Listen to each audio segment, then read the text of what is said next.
Hey, it's Mako. Welcome back to my channel. It's so nice to see you here. On this channel, I want to help you find joy in your life through art, and I got a lot of messages saying that you have troubles figuring out how much water and paint you should use when you're painting with watercolors. It's either too light, too dark, too watery, or just a complete disaster on the paper. I will talk about how to get the right paint to water ratio and also how to make sure you don't have too much water or too little water on your paper so you can avoid uneven results.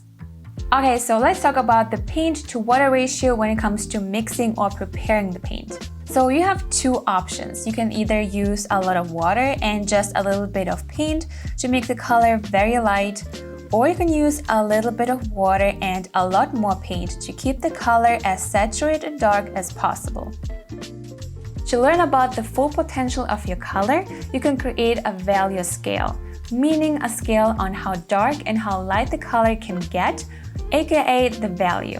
You can either start with the lightest or with the darkest color first. I personally like to start with the lightest because it's just much easier.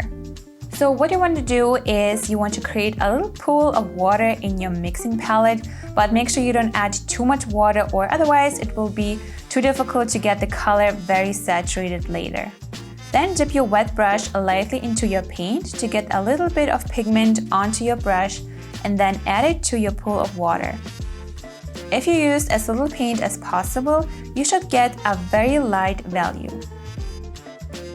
And to make this color darker and darker, you only have to add more and more paint to the water little by little without rinsing off your brush.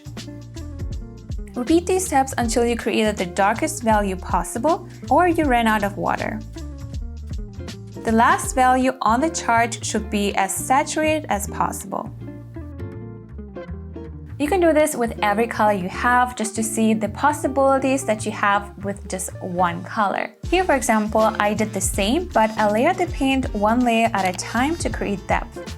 Knowing this will help you create contrast and depth and help you lighten or darken the colors when needed. If you notice that the color turned out to be too dark, what you can do is you can either soak up the wet paint with a tissue paper and then just blend everything with a brush, or if the paint has already dried, you can simply reactivate it with a damp brush and then also just soak it up with a tissue paper and lift off the pigments. Another important thing to keep in mind is the amount of water you put on the paper, especially when you want to paint wet in wet. For example, if you add too much water, you'll notice a little dome or like a pool of water on your paper. Now, if you would want to add paint onto the paper now, you'll end up adding more and more water to your paper because your brush will be loaded with additional water.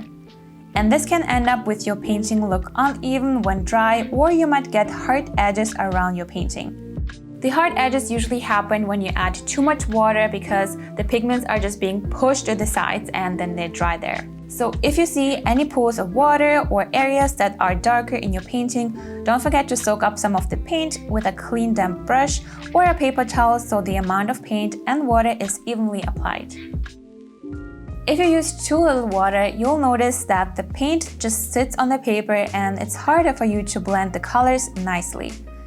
Here the end result might also look rather streaky, so here you would want to add a little bit more water to your brush.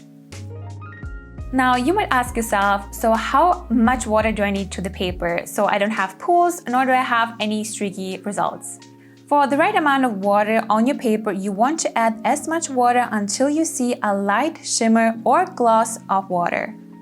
There shouldn't be any dry areas nor pools of water that look like a thick layer, because this way it's easier for you to control the amount of water and to create better blending results. So whenever you want to add water or paint to the paper, lightly dab off some excess water from the paper or your brush using a paper towel. Now, if you have tried everything and your painting still dries very patchy and you just don't know what to do, I would recommend to check out my free guide on watercolor supplies where I talk about why this happens and how you can fix that. So check out the link in the description box down below. And if you need ideas on what you can do with the paint and water ratio technique, you can check out the video right here. I really hope this was helpful. If you have any other struggles with watercolors, please let me know in the comments down below. Thank you so much for watching. Have a wonderful day, and I will see you in my next video. Bye!